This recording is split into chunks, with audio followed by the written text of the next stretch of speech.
Hey, Brent Porcio. This is the first episode of the TopVelocity Pitching Lab. We just built out this really cool pitching lab that you got to see in the intro and in camps. When we take guys through here, we do these full assessments on them. And one of those assessments is biomechanical. So that's what we're going to do here. We're going to take one of the guys from the last camp. I'm going to walk you through his biomechanics. Now, when you come to the camp, we actually use AI to pinpoint these specific components and how they correlate to velocity. I'm just going to go through a general breakdown of the whole movement and look how his kinetic chain is performing. So we're going to take him out of leg lift, right? So you can see when he comes out of leg lift here, there's not a real aggressive movement to move forward. So his hips are kind of staying over his back leg. So he's a bit stalled out. Like there's not a lot of energy here. You know, he's just lifting. He's kind of sitting a little bit. And you know it's not going to be a lot of energy too, because if you see the trunk countering back against the hips, so say the hips move a foot or a foot and a half, but you see the trunk counter back a foot and a half, you're working against your momentum. And that's what creates the stall. I mean, in a way, it's a way to control the movement, but if you're trying to accelerate and pick up a lot of energy because you want to throw at a good speed, it really helps with your velocity. It also takes less, it's going to put less work on your arm, because you're going to get more energy out of your whole movement instead of just your arm. This can kind of work against you. So let's see right where he's fully sitting, right? The moment he sits at his peak would be like right here. I like to see guys when they're not going to go down anymore, they're not going to sit anymore. I want them to be in a position where their shin is linear. So we call this ankle to knee the force vector, because when we go to create force against the rubber, because this is the only leg on the ground for 3/4 shear delivery, you want that angle linear, somewhere pointing. Ideally, if your hips are farther down, you move farther forward and down the same rate. Your hips are more forward, so now that shin is in line. And it's if this was 0 or say 90 degrees and this was 0, you're close to that 45-degree mark with that shin. That puts you in a position where you have a lot of momentum, and now you're in a position to accelerate that momentum through your drive. So because of that, because he sat too early, his shin's too vertical, he's at the point where you don't want to just sit and kind of hold that position, because you're trying to apply stretch shortening. You want to sit and spring out of that movement. So he's a little late to get to that loaded position. So now he's just going to have to hold.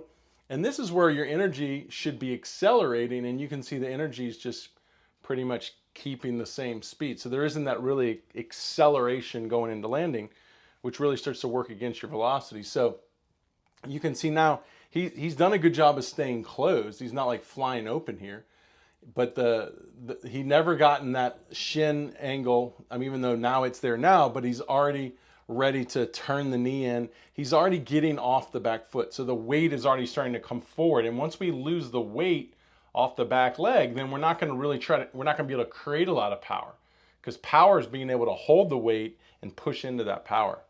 So you can see it kind of lays down as he goes into landing. So there's really no drive, He lands closed, it's a good way to land, but there's no drive or power to bring this hip around.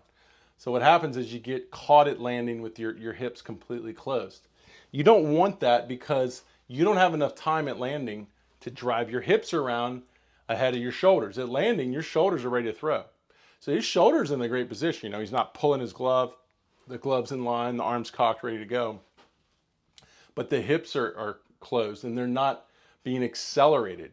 So now he has to land and try to get his hips around. And what happens is the trunk winds up going ahead of the hips. And you'll see right here at landing, the trunk, about halfway into trunk rotation, this shoulder's already ahead of that hip, just starting to get ahead of that hip. So that means the trunk acceleration is going to not be that great, because the trunk acceleration will be so much higher if the hips are powering through at landing and the trunk's still back.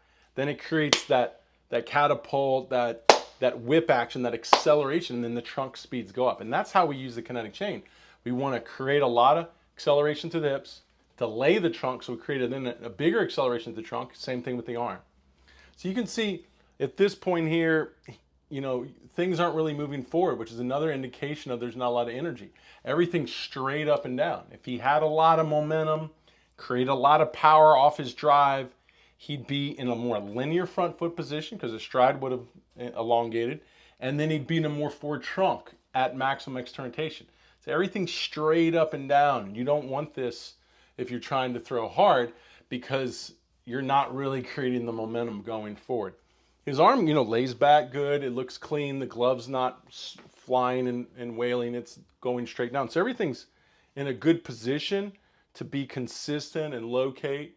And you can see as his arm comes through, he even stays stable on his front leg, which is really important to command, keeping all that stability as your arm wants to accelerate and release the ball. You see some pronation there.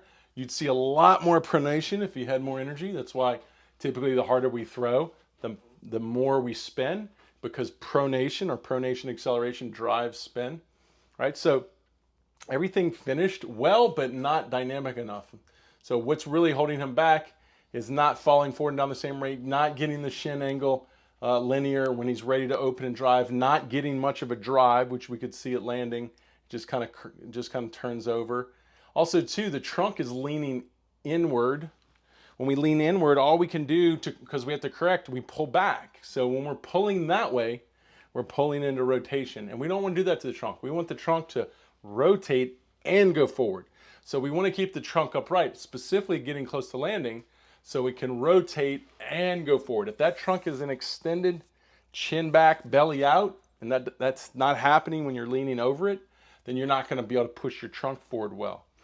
So a lot of things that he can improve here that we're going to take him through the training that he's going to work on to try to get him into these more optimal movements.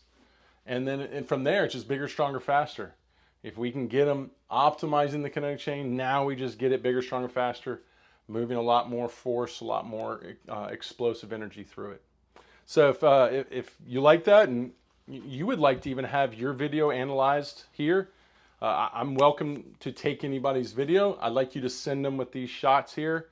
You can send them to info@TopVelocity.net and we'll take a look at it. And if we think it's good enough to put on the show, we'll put it on the show. But like we said, most of these guys are going to be coming from our camps. If you want more information on the camps, TopVelocity.net/3x-camp, or just look for camps on the TopVelocity.net. And we're excited to bring you into the pitching lab here. And we're going to have a lot more for these as we keep going forward. So send us some good comments, any more suggestions you have for us in the comments. We'd love to hear it. So subscribe and get ready for a lot more episodes.